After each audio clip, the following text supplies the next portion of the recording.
মাছরাঙা দেশের সংবাদে সবাইকে স্বাগত জানাচ্ছি আমি সাবরিনা হাসনাত। অন্যান্য অঞ্চলের খবরের সঙ্গে আজ থাকছে চট্টগ্রাম বিভাগের সংবাদ কর্ণফুলীর তীরে। শুরুতেই গার্ডিয়ান লাইফ ইন্স্যুরেন্স সংবাদ শিরোনাম। 22 দিনের নিষেধাজ্ঞার পর নদী ও সাগরে জেলেদের মাছ ধরা শুরু। নদীতে ইলিশ মিলছে কম, আকারও ছোট। এবং চট্টগ্রামে মনোরেল নির্মাণ প্রকল্পের সম্ভাব্যতা যাচাই শুরু। মাস্টার প্ল্যানের সাথে সমন্বয় করে কাজ করা তাগিদ নগরবিদদের। দর্শক শুনছিলেন শিরোনাম, এবারে বিস্তারিত। মাছ ধরার উপর 22 দিনের নিষেধাজ্ঞা শেষে গত মধ্যরাত থেকে আবারও দেশের বিভিন্ন নদ নদী ও সাগরে জাল ফেলছেন জেলেরা। নদীতে তাদের জালে ইলিশ কম ধরা দিলেও ঝাঁকে ঝাঁকে ইলিশ ধরা পড়ছে সাগরে, তবে আকার ছোট। গভীর সাগরে মাছ ধরতে যাওয়া জেলেরা এখনো ফেরেননি। এদিকে ইলিশ কিনতেও বাজারে ভিড় করছেন ক্রেতারা। বিস্তারিত ডেস্ক রিপোর্টে। গেল মধ্যরাতে নিষেধাজ্ঞা শেষে চাঁদপুরের পদ্মা মেঘনায় শুরু হয়েছে জেলেদের মাছ শিকার। তবে তারা নদীতে জাল ফেলে পাচ্ছেন না পর্যাপ্ত ইলিশ। নদী থেকে ফিরে জেলেরা জানান, যে পরিমাণ ইলিশ ধরা পড়েছে তাতে লাভ তো দূরের কথা, তেল খরচই উঠবে না। নদীতে গেছি, মাছ টাছ নাই, নদীর দিকে অনেক হতাশ হয়ে তারপরে ঘাটের দিকে ফিরছি। গতকালকে রাত থেকে এই পর্যন্ত নদীতে ইলিশ মাছ নেই, টোটাল মাছ নেই। ইলিশ সরবরাহ কম থাকায় চাঁদপুরের পাইকারি বাজারে 1 কেজি ইলিশ 2500, 800 থেকে 900 গ্রামের ইলিশ 2000 থেকে 2200 ও 5 থেকে 600 গ্রামের ইলিশের কেজি 1500 থেকে 1800 টাকায় বিক্রি হচ্ছে। একদিন পরে বোঝা যাবে, কালকে বোঝা যাবে যে মাছ তারা কিছু পেয়েছে কিনা। এরপরে আরো 1 সপ্তাহ পরে যদি মাছ কন্টিনিউ থাকে তাহলে বোঝা যাবে যে হ্যাঁ, শীতে অফ সিজনে কিছু মাছ থাকতে পারে। প্রায় একই চিত্র লক্ষ্মীপুরের মেঘনা ও পটুয়াখালীর পায়রা নদীতে। নদীতে জাল ফেলে অল্প কিছু ইলিশ পাওয়া গেলেও আকার ছোট, আর বেশিরভাগ জেলেই ফিরছেন খালি হাতে। মাছ ওরকম পায়নি, কেউ 700 টাকার, কেউ 1200 টাকার মাছ পেয়েছে। 22 দিন অভিযান মানার পরে আজকে গাঙ্গে গেছিলাম, গাঙ্গে গিয়ে মাছ বেচতে হলো 500 টাকা। ভোলার মেঘনা এবং তেঁতুলিয়া নদীতেও ধরা পড়ছে না আশানুরূপ ইলিশ। কিছু মাছ ধরা পড়লেও সেগুলো ছোট বলছেন জেলেরা। মনে করছিলাম যে অনেকদিন পরে মাছ পাওয়া যাবে, কিন্তু আজকে ঘাটে আইসা দেখি কোনো ইলিশ মাছ তেমন নাই। ধার জানা করছি, কিস্তি চালাইতেই না, নিজের ভাত খাইতে না, এই পর্যন্ত কষ্ট ক্লাস করে খাইতে আছি। মানিকগঞ্জের পদ্মাতেও মিলছে না পর্যাপ্ত ইলিশ। এতে যেমন হতাশ জেলেরা, তেমনি ক্রেতারা। একই পরিস্থিতি রাজবাড়ীতেও। এবারে মাছ সংখ্যা কম, দামও অত্যন্ত বেশি, মানে 2 গুণ 3 গুণ বেশি দাম। সারা রাতে ইলিশ জাল পাইছি, 2100 টাকা বেশি। মাছ পাওয়ার দরকার ছিল আরো। তবে ভিন্ন চিত্র দেখা গেছে নোয়াখালীতে। প্রথম দিনেই সাগরে গিয়ে ঝাঁকে ঝাঁকে ইলিশ পেয়েছেন জেলেরা। এতে ব্যস্ততা ফিরেছে ইলিশের ঘাটগুলোতে। তবে যেসব ইলিশ ধরা পড়েছে সেগুলোর বেশিরভাগই ছোট বলে জানান জেলে ও বিক্রেতারা। খুব ভালো মাছ পড়তেছে যে সাগরে, অনেকদিন পর সাগরে গিয়েছে, জেলে অনেক মাছ পেয়ে খুব খুশি। বাংলাদেশের সীমানায় ঢুকে যাতে কোনো ভারতীয় জেলে ইলিশ আহরণ করতে না পারে সেজন্য নিষেধাজ্ঞার পরও প্রশাসনের নজরদারি দরকার বলে জানিয়েছেন সাগর থেকে আসা জেলেরা। সাদেকুর রহমান সিদ্দিকী, মাছরাঙা নিউজ ডেস্ক। দর্শক, কিছুক্ষণ আগে বরগুনা এবং নোয়াখালী থেকে জেলেদের ইলিশ ধরার সবশেষ খবর জানিয়েছেন মুশফিক আরিফ ও মিজানুর রহমান রিয়াদ। টানা 22 দিনের অবরোধ শেষে গতকাল মধ্যরাত থেকেই কিন্তু অনেক জেলেরা সমুদ্রে মাছ শিকারে গিয়েছেন, আবার অনেক জেলেরাই কিন্তু সমুদ্রে মাছ শিকারে যাননি। তারা জানিয়েছেন যে স্থানীয়ভাবে আবহাওয়ার সিগন্যাল থাকার কারণে কিন্তু তারা সমুদ্রে যেতে এই মুহূর্তে পারছেন না। সিগন্যাল শেষ হলে হয়তো তারা সমুদ্রে মাছ শিকারের জন্য যাবেন, এবং যারা মাছ শিকারে গেছেন তারা মাছ নিয়ে ফিরতে হয়তো 3 থেকে 5 দিন সময় লাগতে পারে। এবং স্থানীয় যে নদীগুলো রয়েছে, যেমন পায়রা, বিষখালী, আন্দারমানিক, বলেশ্বর, এসব নদীতে যারা স্থানীয় পর্যায়ে যারা মাছ শিকার করেন তারা কিন্তু তেমন ইলিশ মাছ পাননি বলে জানিয়েছেন, এবং স্থানীয় বাজারগুলোতেও কিন্তু ইলিশ মাছ তেমন দেখা যাচ্ছে না। জেলার যে বিভিন্ন মৎস্য ঘাটগুলো রয়েছে সেগুলোতে আবারও কর্মচাঞ্চল্য ফিরেছে। এখানকার জেলারা গত মধ্যরাতে মাছ ধরার জন্য সাগরে গিয়েছেন, এবং বেশ কয়েকটি মাছ ধরার ট্রলার কিন্তু মাছ নিয়ে ফিরে এসেছেন। তো জেলারা বলছেন যে আসলে নিষেধাজ্ঞার পরবর্তী এই সময়টুকু তাদের যে কাঙ্ক্ষিত ইলিশ পাওয়ার কথা, সেটি কিন্তু সেই কাঙ্ক্ষিত ইলিশের দেখা কিন্তু কিন্তু তারা পেয়েছেন। কিন্তু চলতি মৌসুমের পুরো মৌসুম জুড়ে কিন্তু ইলিশের একটা খরা ছিল, যার ফলে জেলেরা মানবত জীবনযাপন করছেন। তো এই নিষেধাজ্ঞার এই সময়টুকু আসলে সাগরে এবং নদীতে ভালো ইলিশ মাছ পাবে এবং তাদের যে ধার দেনা রয়েছে সেগুলো শোধ করতে পারবে বলে জেলেরা আশা করছেন। এবারে চট্টগ্রাম বিভাগের সংবাদ কর্ণফুলীর তীরে।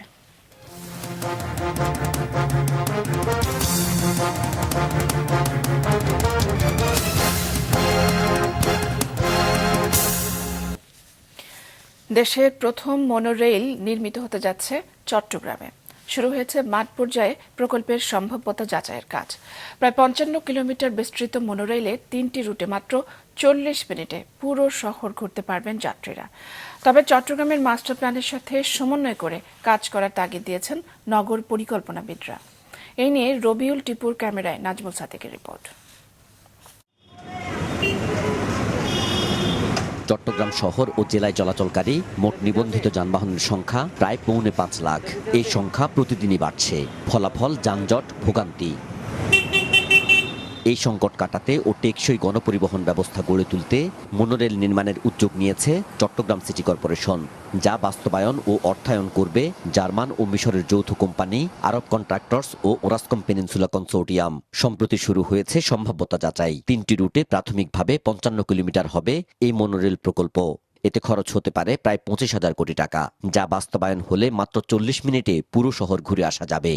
54.5 কিলোমিটার মনোরেল করব, যা 3 রুট থাকবে। একটা রুট হলো কালুঘাট থেকে এয়ারপোর্ট, আরেকটা হলো আপনার সিটি গেট থেকে বদ্দারহাট, আরেকটা হলো আপনার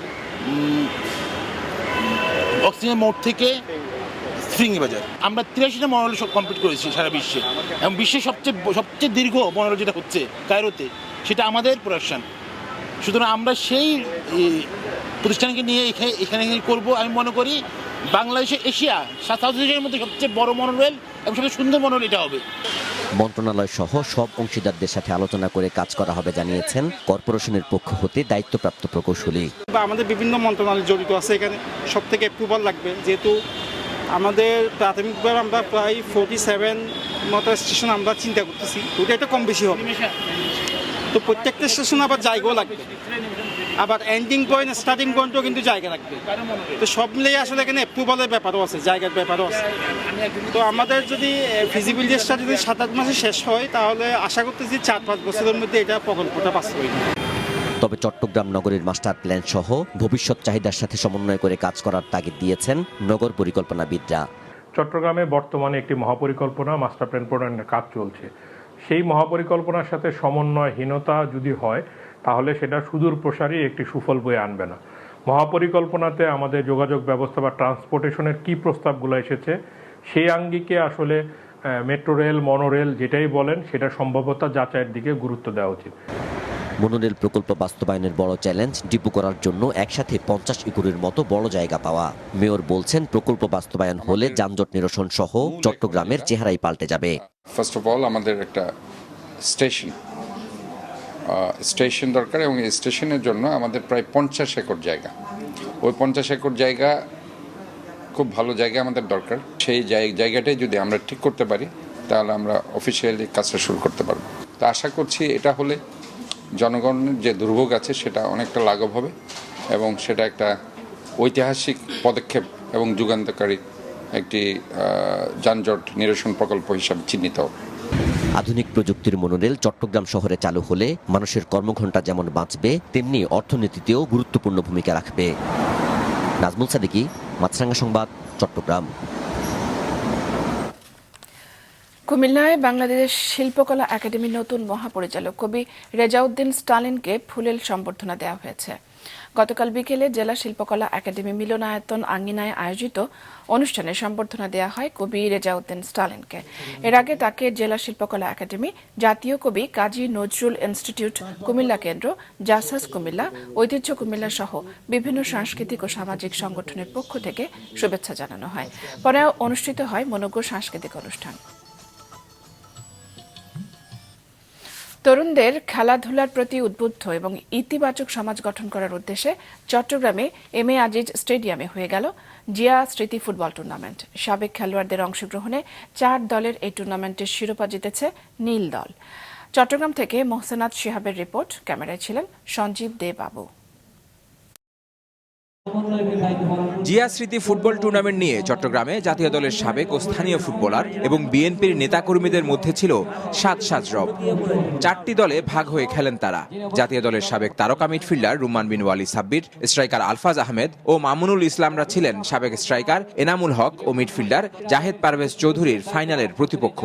প্রীতি ম্যাচের আবহ থাকলেও প্রতিদ্বন্দ্বী মনোভাব ছিল সবার। রুম্মান বিন ওয়ালি সাব্বির চান এমন আয়োজনের হাত ধরে উঠে আসুক তরুণরা। সুন্দর করে প্ল্যানের মাধ্যমে সারা বাংলাদেশে ফুটবলকে ছড়িয়ে দেওয়া উচিত। যেমন জিয়া স্মৃতি টুর্নামেন্ট সারা বাংলাদেশে কিন্তু চলছে। তা আমি মনে করি যে ফুটবলের যে অবকাঠামো যেই খেলাগুলি আছে প্রত্যেকটা খেলা যদি চলে এবং চলমান থাকে ও ডিস্ট্রিক্ট লিগগুলি চলে, তাহলে আমাদের উদীয়মান প্লেয়ারগুলি চলে আসবে। আর আলফাজ আহমেদ, মামুনুলদের আশা এমন আয়োজন তরুণদের উদ্বুদ্ধ করবে ফুটবলে। নতুন প্রজন্মে যারা আছে আমাদের খেলা দেখে উৎসাহিত হোক এবং এই খেলার মাধ্যমে আগামী প্রজন্ম অনেক কিছু শিখবে এবং আর এগিয়ে যাবে, এটাই আমরা চাই। সাব্বির ভাই অনেকের আইডল, আলফাজ ভাই অনেকের আইডল, আবার আমাদের একটা ব্যাচ অনেকের আইডল। এই আইডল যারা খেলা দেখতেছে, যারা একটা ইয়ং জেনারেশন খেলা দেখতে আসছে, তাদের কেউ না কেউ এখান থেকে আইডল হবে এবং তাদের স্বপ্নটা এইভাবে তৈরি হবে, এভাবে ফুটবলের নবজাগরণ শুরু হবে। বিএনপির ক্রীড়া বিষয়ক সম্পাদক ও জাতীয় দলের সাবেক গোলরক্ষক আমিনুল হক জানান, দেশে ফুটবলের জাগরণ তৈরি করতেই এমন আয়োজন তাদের। বাংলাদেশের বিভিন্ন প্রান্ত থেকে সাবেক যারা জাতীয় ফুটবলার তারা এখানে উপস্থিত হয়েছেন এবং আজকের খেলার মাধ্যমে আমরা একটি বার্তা এবং একটি মেসেজ দিতে চাই। ভবিষ্যৎ যারা বাংলাদেশে স্পোর্টস নিয়ে কাজ করতে চান এবং ভবিষ্যৎ যারা বাংলাদেশে স্পোর্টসের সাথে সংযুক্ত থাকতে চান তাদেরকে আমরা উদ্বুদ্ধ করতে চাই এবং আমরা দল মত নির্বিশেষে আমরা রাজনৈতিক মুক্ত এবং দলীয়করণ মুক্ত একটি ক্রীড়াঙ্গন করতে চাই। দর্শক সারিতে থেকে টুর্নামেন্ট উপভোগ করেছেন বিএনপির স্থায়ী কমিটির সদস্য Amir Khasru Mahmud Chowdhury, Chattogram city mayor doctor Shahadat Hossain সহ বিএনপির অন্যান্য নেতাকর্মীরা। মোহসেনাত শিহাব, মাছরাঙা সংবাদ, চট্টগ্রাম। পাবনা ও নোয়াখালীতে সড়ক দুর্ঘটনায় 5 জনের মৃত্যু হয়েছে। পাবনা ঢাকা মহাসড়কের সদর উপজেলার বাঙ্গাবাড়িয়ায় একটি ট্রাক উল্টে স্কুল ভ্যানকে চাপা দিলে 2 শিক্ষার্থী সহ 3 জন নিহত হয়েছে। নিহত স্কুল শিক্ষার্থীরা হল জালালপুর পাবনা ক্যাডেট কলেজের স্কুলের শিক্ষার্থী তোহা ও তাসনিয়া। এই ঘটনায় আহত একজনকে পাবনা জেনারেল হাসপাতালে ভর্তি করা হয়েছে। অন্যদিকে নোয়াখালীর জেলা শহর মাইজদী এবং সোনাইমুড়ি উপজেলায় পৃথক স্থানে সড়ক দুর্ঘটনায় ব্যবসায়ী, মোটরসাইকেল চালক এবং পথচারী সহ 3 জন নিহত হয়েছে। আহত হয়েছেন আরও 3 জন। নারায়ণগঞ্জের বিসিক শিল্পনগরীর একটি কারখানায় গ্যাস লিকেজ থেকে বিস্ফোরণে 6 শ্রমিক দগ্ধ হয়েছে। এদিকে বান্দরবানে থানচির বলিপাড়া ইউনিয়নের বলিবাজারে অগ্নিকাণ্ডে 13টি দোকানঘর পুড়ে গেছে। নারায়ণগঞ্জের স্থানীয় প্রশাসন জানায়, সকাল 8:30টার দিকে বিসিক শিল্পনগরীর SM dyeing printing and finishing কারখানায় গ্যাস লিকেজ থেকে বিস্ফোরণ ঘটে। দগ্ধ 6 শ্রমিককে ঢাকায় জাতীয় বার্ন অ্যান্ড প্লাস্টিক সার্জারি ইনস্টিটিউটের জরুরি বিভাগে নিয়ে আসা হয়েছে। অন্যদিকে বান্দরবানের থানচির বলিপাড়া ইউনিয়নের বলিবাজারের একটি খাবারের দোকান থেকে লাগা আগুনে পুড়ে গেছে 13টি দোকান। স্থানীয়রা জানান, গত রাত 2টার দিকে অগ্নিকাণ্ডের সূত্রপাত হয়। মুহূর্তেই তা ছড়িয়ে পড়ে পুরো বাজারে। পরে ফায়ার সার্ভিসের 2টি ইউনিট আগুন নিয়ন্ত্রণে আনে। শর্ট সার্কিট থেকে আগুনের সূত্রপাত হয়েছে বলে প্রাথমিকভাবে অনুমান করছে ফায়ার সার্ভিস। 1.5 বছরের ব্যবধানে এই এলাকায় তৃতীয়বারের মতো বড় অগ্নিকাণ্ড এটি। খুলনা মহানগরীর সড়ক দুর্ঘটনার রোধে এবং যানজট নিরসনের লক্ষ্যে সচেতনতামূলক র্যালি হয়েছে। সকালে নগরীর গল্লামারি মোড়ে এই র্যালির উদ্বোধন করেন খুলনা মেট্রোপলিটন পুলিশের পুলিশ কমিশনার জুলফিকার আলী হায়দার। উদ্বোধন শেষে যানজট নিরসনের লক্ষ্যে বিভিন্ন সচেতনতামূলক লেখা সম্বলিত প্ল্যাকার্ড হাতে নিয়ে র্যালিতে অংশ নেন ইজি বাইক চালকরা। শোভাযাত্রায় কেএমপি কর্মকর্তারাও অংশ নেন। র্যালি পূর্ব বক্তৃতায় কেএমপি কমিশনার বলেন, নগরীতে যানজট নিরসন এবং দুর্ঘটনার রোধের লক্ষ্যে প্রায় 8,000 চালককে কেএমপির পক্ষ থেকে প্রশিক্ষণ দেওয়া হয়েছে। নিজের জীবন ও সম্পদ ব্যবহারের জন্য ট্রাফিক ও সড়কের নিয়ম মেনে চলার আহ্বান জানান তিনি। প্রয়াত চিত্রনায়ক সালমান শাহ হত্যাকাণ্ডের সঙ্গে জড়িতরা যাতে কোনোভাবেই দেশ ত্যাগ করতে না পারেন সেজন্য দিনাজপুরের হিলি ইমিগ্রেশন চেকপোস্টে বাড়তি সতর্কতা জারি করা হয়েছে। চেকপোস্টের ভারপ্রাপ্ত কর্মকর্তা আরিফুল ইসলাম জানান, ঊর্ধ্বতন কর্তৃপক্ষের নির্দেশে সকাল থেকে হিলি ইমিগ্রেশন চেকপোস্টে এই সতর্কতা জারি করা হয়। এই পথ দিয়ে চলাচলরত যাত্রীদের ছবি, হত্যা মামলায় জড়িতদের তালিকা ও ছবির সাথে মিলিয়ে দেখা হচ্ছে। পাসপোর্ট যাত্রীদের পরিচয় নিশ্চিত হওয়ার পরেই গমনাগমনের অনুমতি দেয়া হচ্ছে বলে জানান তিনি।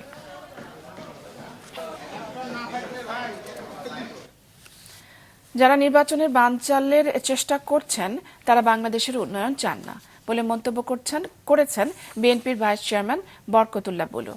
গতকাল বিকেলে নোয়াখালীর বেগমগঞ্জ উপজেলার দারোগাপুকুর পাড়ে নারীদের উপস্থিতিতে উঠান বৈঠকে যোগ দিয়ে তিনি এই মন্তব্য করেন। ব্রাহ্মণবাড়িয়ার আখাউড়ায় এক জনসভায় বিএনপির কুমিল্লা বিভাগীয় সাংগঠনিক সম্পাদক অধ্যক্ষ সেলিম ভূঁইয়া বলেছেন, ক্ষমতায় গেলে ৩১ দফা বাস্তবায়নের মাধ্যমে দেশকে নতুন করে গড়ে তোলা হবে। দিনাজপুরের নবাবগঞ্জে ৩১ দফা বাস্তবায়ন শীর্ষক গণপ্রচার ও আলোচনা সভা অনুষ্ঠিত হয়েছে। যশোরে বিএনপির অসুস্থ নেতাকর্মীদের মাঝে খাদ্য সামগ্রী বিতরণ এবং আর্থিক সহায়তা প্রদান করেছেন বিএনপির সাবেক যুগ্ম সম্পাদক ও চেম্বার অব কমার্স অ্যান্ড ইন্ডাস্ট্রির সভাপতি মিজানুর রহমান খান। নির্বাচনকে সামনে রেখে ডিসেম্বরের মধ্যে জেলা, উপজেলা সহ সব ইউনিয়ন ও ওয়ার্ডে এনসিপির কমিটি গঠিত হবে বলে জানিয়েছেন দলের উত্তরাঞ্চলের মুখ্য সংগঠক সার্জিস আলম। সকালে কিশোরগঞ্জ জেলা শিল্পকলা একাডেমিতে সংগঠনের জেলা ও উপজেলার সমন্বয় সভায় প্রধান অতিথি হিসেবে যোগ দেন সার্জিস আলম। পরে দুপুরে সাংবাদিকদের তিনি আরও বলেন, যেদিন জুলাই সনদ বাস্তবায়নের নিশ্চয়তা প্রদান ও প্রধান উপদেষ্টার পক্ষ থেকে আদেশ জারি ও গণভোটে জুলাই সনদের পক্ষে রায় আসবে, সেদিন এনসিপি স্বাক্ষর করবে। দল যদি তাদের জায়গা থেকে জুলাই সনদের প্রত্যেকটি সংস্কার বাস্তবায়নের প্রতি কমিটেড থাকে, বিচারিক প্রক্রিয়াকে ধারাবাহিকভাবে এগিয়ে নিয়ে সম্পন্ন করার প্রতি কমিটেড থাকে, ভারতীয় আধিপত্যবাদের বিরুদ্ধে কমিটেড থাকে, আওয়ামী লীগ, জাতীয় পার্টি সহ ফ্যাসিস্টদের, দোসরদের বিরুদ্ধে লড়াইয়ের জন্য কমিটেড থাকে, তাহলে এই নির্বাচনে ওই কমিটমেন্টের ভিত্তিতে তাদের সাথে অ্যালায়েন্স হতে পারে। অনুকূল আবহাওয়া ও সঠিক পরিচর্যায় চুয়াডাঙ্গায় বেড়েছে আগাম ও উচ্চ ফলনশীল জাতের শিম চাষ। চলতি মৌসুমে বিস্কুট ও অটো জাতের শিম চাষ করে লাভবান হচ্ছেন কৃষকরা। শিমের উৎপাদন বাড়াতে সহায়তা করছে কৃষি বিভাগ। চুয়াডাঙ্গা রিপোর্টার ফাইজার চৌধুরীর তথ্য ছবিতে ডেস্ক রিপোর্ট। গ্রামীণ সড়কে দাঁড়িয়ে যতদূর চোখ যায় শুধুই শিমের ক্ষেত। সবুজ পাতা আর বেগুনি ফুলে ছেয়ে গেছে মাঠের পর মাঠ। চুয়াডাঙ্গা ৪ উপজেলায় চলছে এমন শিমের আবাদ। অনুকূল আবহাওয়া আর পরিচর্যায় চুয়াডাঙ্গার কৃষকরা এবার পেয়েছেন শিমের বাম্পার ফলন। জেলায় আগাম বিস্কুট ও উচ্চ ফলনশীল অটো জাতের শিম চাষ করেছেন তারা। আগামী শিম চাষ করে একটাই লাভ হচ্ছে কি, বেশি মুনাফা অর্জন হয়। এই মুনাফা বেশি অর্জনের জন্য আমরা সিম চাষ করেছি। আমার এখানে টোটাল জমির পরিমাণ 2 বিঘা। সিম চাষটা আমরা দেখে আসছি শীতকালে হয়, কিন্তু আমরা আগাম চাষ করি কারণ এই সময় অধিক দাম পাওয়া যায়। এরই মধ্যে উঠেছে আগাম শিম। রাজধানী সহ বিভিন্ন শহরে যাচ্ছে প্রতিদিন। প্রতি কেজি 120 থেকে 150 টাকা, আর মৌসুমের শুরুতে বিক্রি হয়েছে 180 থেকে 240 টাকায়। শিম চাষে বিঘা প্রতি ফলন আসা পর্যন্ত খরচ হয়েছে 40 থেকে 50 হাজার টাকা। এবার বাম্পার ফলন হয় বিঘা প্রতি 1.5 থেকে 2 লাখ টাকা আয়ের প্রত্যাশা করছেন চাষিরা। আজ থেকে 2 মাস ধরে শিম কম বেশি বিক্রি হচ্ছে 200-240 টাকা, 30 টাকা, 20 টাকা হিসাবে। কীটনাশকের দামটা যদি সরকারিভাবে কমানোর চেষ্টা করত তাহলে চাষি উপকৃত হতো। এর দামটা বেশি পাওয়া যায়, আর তারপরেও এবছরে বর্ষা বেশি হওয়ার কারণে রোগবালাই একটু কম, এজন্য আমরা দামটা একটু বেশি পাচ্ছি, তারপরেও সিমটা একটু ভালো আসছে। এদিকে আগাম শিম চাষে চাষিদের জৈব বালাইনাশক ব্যবহারের পরামর্শ দেওয়ার কথা জানিয়েছে কৃষি বিভাগ। জৈবিক উপায়ে গ্রীষ্মকালীন সিম উৎপাদন করা, এগুলোর জন্য প্রশিক্ষণও দিচ্ছি এবং আপনার মাঠে আমরা বিভিন্ন প্রদর্শনীয় বাস্তবায়ন করছি। আপনার ট্রাইকোডার্মা, মাটি শোধনে ট্রাইকোডার্মা ইউজ থেকে শুরু করে আপনার ফেরোমন ট্র্যাপ, ইওলো ট্র্যাপ এগুলো ব্যবহার এবং জৈবিক যে বালাইনাশকগুলো আছে সেগুলো আমরা ব্যবহার করা কৃষকদেরকে শেখাচ্ছি। জেলা কৃষি সম্প্রসারণ অধিদপ্তর জানিয়েছে এবার চুয়াডাঙ্গার 4 উপজেলায় 450 হেক্টর জমিতে শিমের আবাদ হয়েছে, যার মধ্যে সবচেয়ে বেশি দামুড়হুদায়। মাছরাঙা, নিউজ ডেস্ক। মিথ্যা সংবাদ প্রচারের দায়ে 50 কোটি টাকার মানহানি মামলা দায়ের করেছেন গাজীপুর মহানগর বিএনপির সভাপতি শওকত হোসেন সরকার। দুপুরে গাজীপুর প্রেস ক্লাবে সংবাদ সম্মেলনে তিনি জানান, 2024 সালের 28 জুলাই আফজাল হোসেন নামে একজন রাজধানীর প্রগতি সরণির MS কার সাম্রাজ্য থেকে একটি গাড়ি কিনেন। ওই গাড়ির শোরুমটির মালিক শওকত সরকারের ছেলে। ওই গাড়ির বকেয়া টাকা পরিশোধ করতে তার বাসায় যান আফজাল হোসেন। কেউ গোপনে এর ভিডিও ধারণ করে, পরে সেই টাকা দেওয়ার ঘটনা চাঁদাবাজি বলে সংবাদ প্রচার করায় 50 কোটি টাকার মানহানির মামলা করেছেন বলে জানান শওকত হোসেন সরকার। দিনাজপুরে উপখাদ্য পরিদর্শক পদে নিয়োগ পরীক্ষায় প্রশ্ন ফাঁসের ঘটনায় ডিভাইস ব্যবহার চক্রের 3 সদস্যকে গ্রেফতার করেছে পুলিশ। দুপুরে সংবাদ সম্মেলনে পুলিশ সুপার মোহাম্মদ মারুফাত হোসেন জানান, শহরের ফকিরপাড়া এলাকায় স্বপ্নচূড়া ছাত্রাবাসে অভিযান চালিয়ে সবুজ ও মামুনকে গ্রেফতার করে পুলিশ। এর আগে শুক্রবার শহরের কেরি মেমোরিয়াল স্কুল কেন্দ্রে উপখাদ্য পরিদর্শক পদে নিয়োগ পরীক্ষা চলার সময় কৃষ্ণপদ রায়কে ডিভাইস সহ গ্রেফতার করা হয়। তার দেওয়া তথ্যের ভিত্তিতে সবুজ ও মামুনকে গ্রেফতার করা হয়। তারা স্থানীয় সরকারি প্রাথমিক বিদ্যালয়ের শিক্ষক। তাদের কাছ থেকে 5টি ইলেকট্রনিক ডিভাইস, একাধিক মোবাইল সিম কার্ড এবং বিভিন্ন ব্যাংকের ক্রেডিট কার্ড ও নকল স্ট্যাম্প জব্দ করা হয়। দিনাজপুরের নবাবগঞ্জে অ্যানথ্রাক্সের উপসর্গ নিয়ে মমিনুল ইসলাম নামে এক ব্যক্তি উপজেলা স্বাস্থ্য কমপ্লেক্সে ভর্তি হয়েছেন। গতকাল বিকেলে ওই ব্যক্তির শরীরে অ্যানথ্রাক্স উপস্থিতির বিষয়টি নিশ্চিত করে হাসপাতাল কর্তৃপক্ষ। গত 18 অক্টোবর জ্বর নিয়ে হাসপাতালে ভর্তি হন তিনি। কয়েকদিন আগে হাতিশাল গ্রামে একটি গরু কাটাকাটির পর তার জ্বর আসে। জ্বর না কমা এবং শরীরে ফোসকা ওঠায় হাসপাতালে তিনি ভর্তি হন। পরীক্ষা শেষে তার অ্যানথ্রাক্স ধরা পড়ে। সুন্দরবনের দুর্ধর্ষ ডাকাত রাঙা বাহিনীর প্রধান নজরুল শেখ রাঙাকে অস্ত্র ও গোলা বারুদ সহ আটক করেছে কোস্টগার্ড।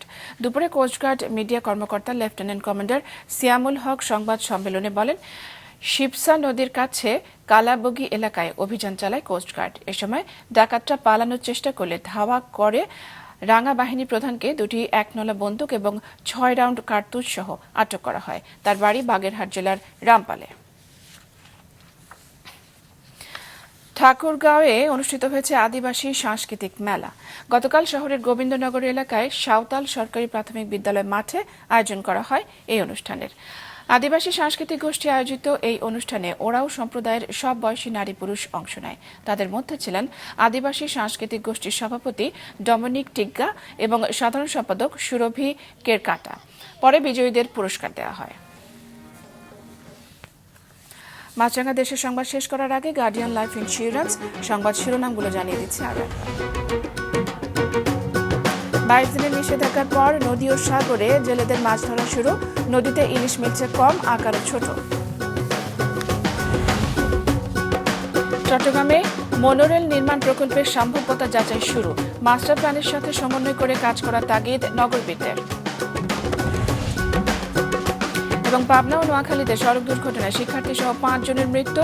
নারায়ণগঞ্জে গ্যাস লিকেজ থেকে বিস্ফোরণে 6 শ্রমিক দগ্ধ। এ ছিল এখনকার মতো। আমাদের পরবর্তী আয়োজন নিউজ শো সন্ধ্যা 6টায়। দেখার আমন্ত্রণ।